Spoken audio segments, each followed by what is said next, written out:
offers from the likes of Alabama, Duke, Michigan, Notre Dame, and a couple dozen others, the Clemson-bound Keith McGuire certainly attracted some major college attention. Multi-year starter at linebacker, also contributed an awful lot at running back. He had an impressive 4 interceptions last year, 2 for pick 6. 34th annual Jim Henry Award for the Tri-State High School Player of the Year, Keith McGuire.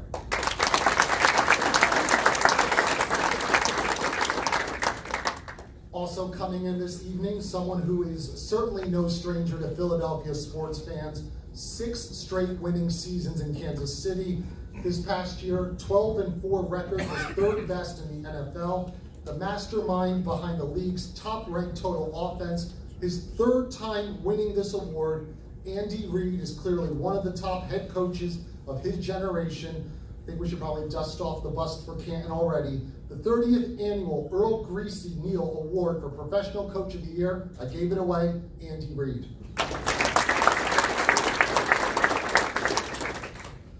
Talk about a man who took over a difficult situation, an Army football program that struggled over the past decades.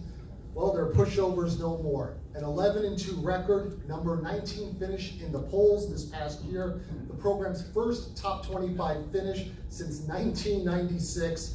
Most importantly, shaping men and leaders of our future, and maybe even more important than that, beating Navy. The 30th annual George Munger Award for College Coach of the Year, Army's Jeff Monken.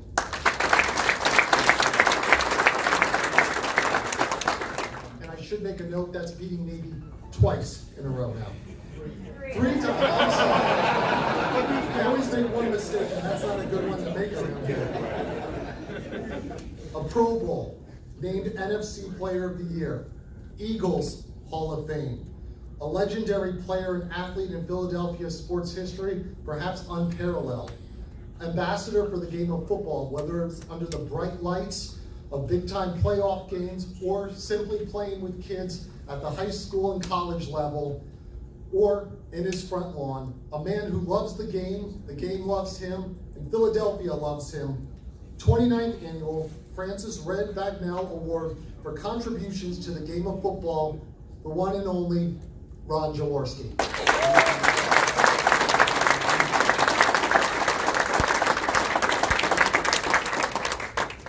Lightly recruited out of high school, this young man played both wide receiver and defensive end. Go imagine that one.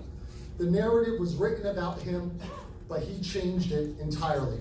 56 tackles, 17 sacks, 5 forced fumbles are downright gaudy statistics. Look for his name in the NFL draft, but don't tune in too late because you probably won't see it unless you're looking on the ticker. He's going to be one of the top picks in the NFL draft. Tremendous NFL combine recently. 24th annual Chuck Bednarik Award for College Defensive Player of the Year, Montclair, New Jersey's own Josh Allen.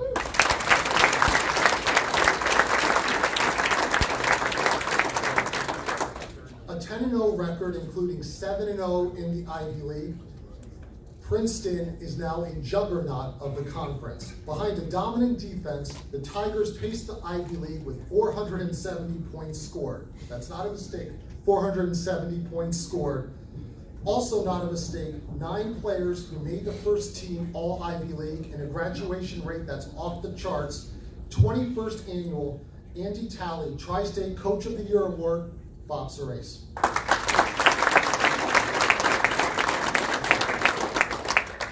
One of those players who helped pace the team, who also made the all-Ivy list, Jonathan Lovett, is coming off a season where he threw for 1,800 yards and had 18 touchdowns and just 3 interceptions.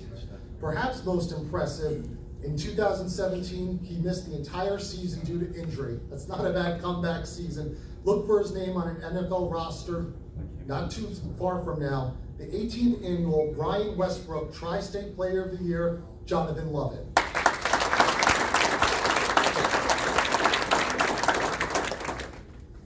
Talk about one of the most feared defensive players in the league over the past 2 decades, and one name consistently comes up.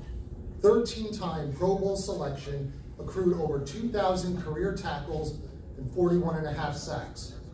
Talk to him though, and he'll tell you about those Super Bowl rings as being the most important contributions he made to his team. Now an analyst on Fox Sports 1 and looking like he can still play the game right now, fresh off a trip to the gym, the 18th annual Maxwell Football Club Tropicana Legends Award, Ray Lewis.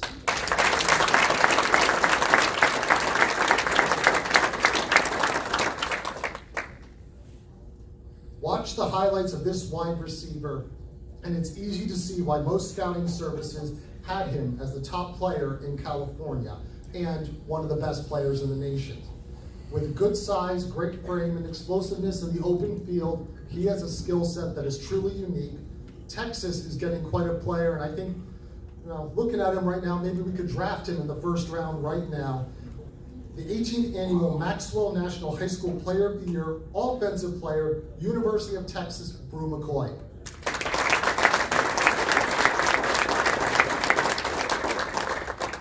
At IMG Academy, one of the top programs in the nation, Nolan Smith stood out.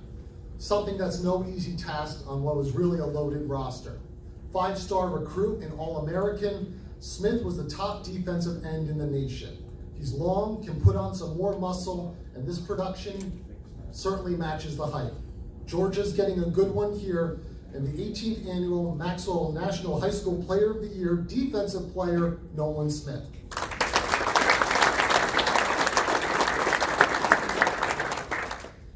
I'm not going to ruin the story of Josh Ergel, the recipient of the Rare Disease Champion Award. Come tonight and you'll see why.